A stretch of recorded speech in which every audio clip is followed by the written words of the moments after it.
is one of those things that we all have to go through in life. We're all familiar with the traditional classroom setup of desks, chairs, 4 walls, and a board to write on. Sounds pretty boring, right? Stick around until the end to see how Mother Nature creates the best classrooms. As we get out our school supplies, take a moment to subscribe to The Riches by clicking on that red subscribe button.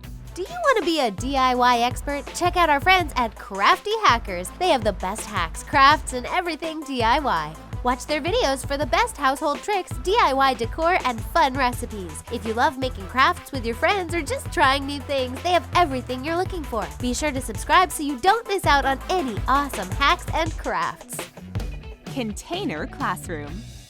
There are some parts of the world where education is so scarce that kids have to travel far and wide to sit in a classroom. Whether it's because of poverty or a lack of resources, South African villages usually have to send their children to large schools. The drawback of this is that classrooms become overloaded due to South Africa's shortage of facilities. The people over at Psy Design Studio saw this desperate need for classrooms and decided to do something about it. They started converting storage containers into classrooms.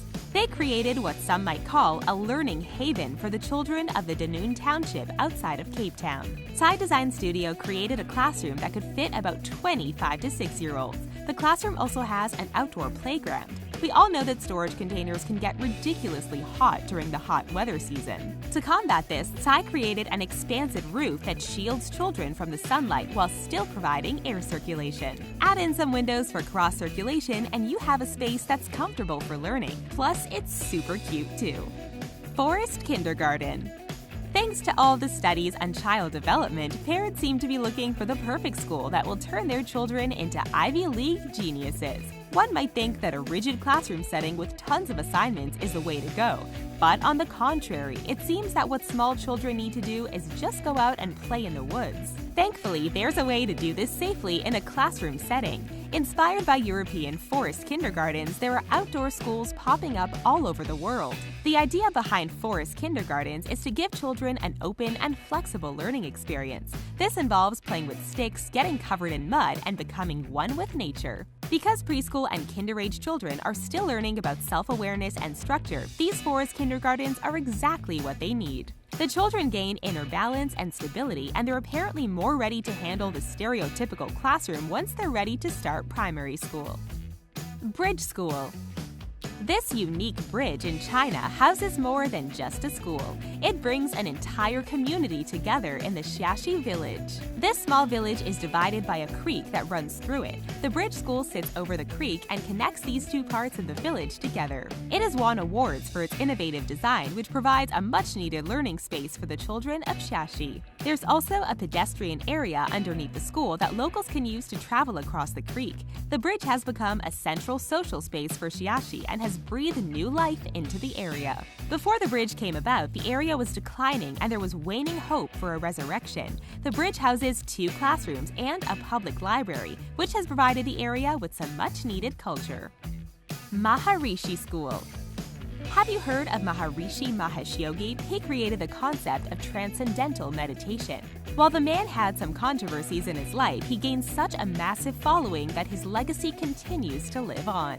One of his legacies is a Maharishi school, which follows the principle of a consciousness-based education. While the traditional student might do meditation to help with stress, the Maharishi school has it integrated into their classroom curriculum. Not only are you meditating during class, but you're also working on other supernatural skills like clairvoyance.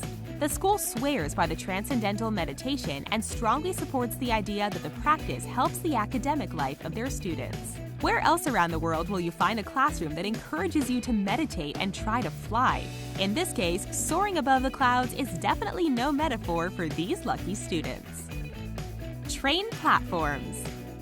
In India, over 100,000 children raised in the slums will end up joining a gang or get involved in some sort of life of crime. This is not only due to the child's economic status, but to a lack of education, too. Even though India's government believes that education is a fundamental right for all children, it doesn't always happen. School is inaccessible to some due to distance, money, and timing. To combat these dismal circumstances, the Ruchika Social Service Organization decided to think outside the box when it comes to classrooms in India. Instead of attending a traditional school, some children go to school at a train platform. Unlike the boring curriculums taught at traditional schools, the train platform school focuses on the students' needs. Not only do they get an education, but the school also looks after their students' health and nutrition. Floating Sky School.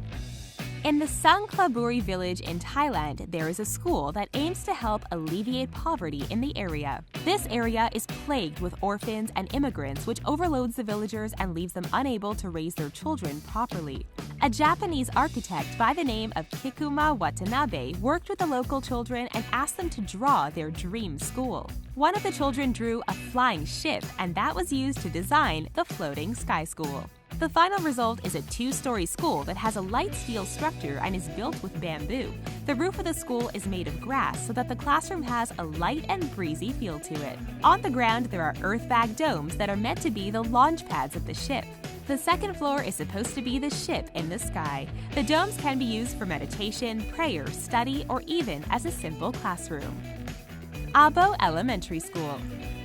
It's a school, it's a fallout shelter, it's Abo Elementary School. This school is located in Artesia, New Mexico, and it was built during the height of the Cold War. President John F. Kennedy had instilled a plan to have both above and underground shelters made in case of a nuclear attack. Artesia chose to build their new elementary school underground since they were in such close proximity to a military base and testing site. You could say that Abo Elementary was sort of an experiment, as the government wanted to see if schools would also work well as a shelter for the public. The school is entirely underground and has 3 entrances. The playground is located on the roof, which is what we would refer to as above ground. Each entrance has a 1,800-pound steel blast door, and there are even decontamination showers. Today, Abo Elementary serves as a storage facility, and a new school was built next door. Abo had to close down in 1995 due to the growing maintenance costs and asbestos.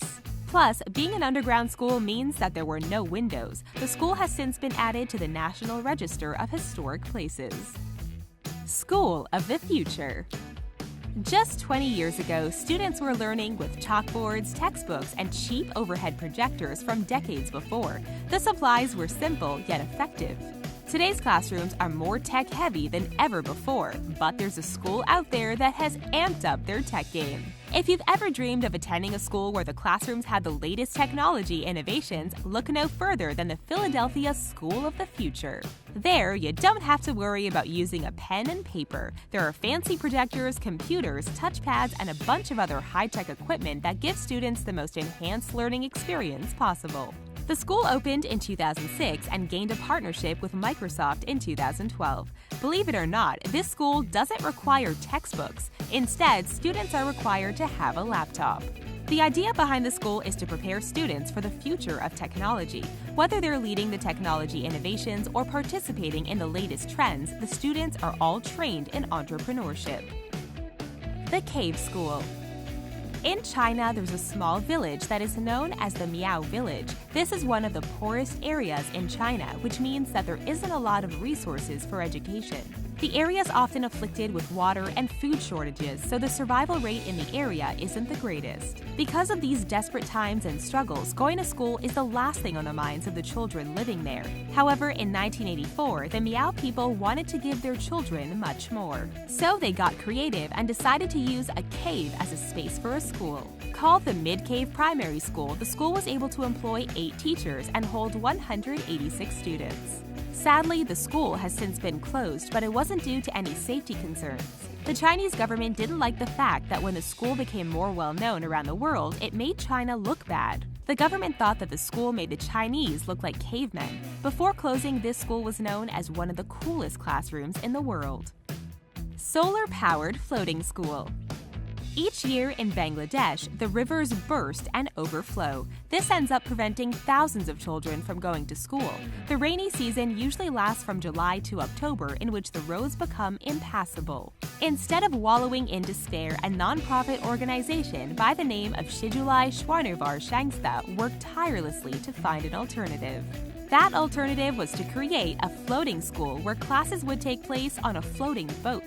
The organization has since reached over 70,000 children, and there are dozens of floating classrooms in each village.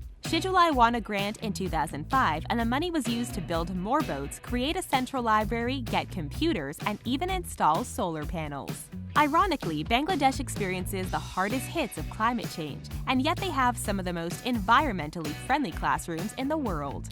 Shijulai was founded by Mohammed Rezwan, who grew up in the area and eventually got his degree in architecture.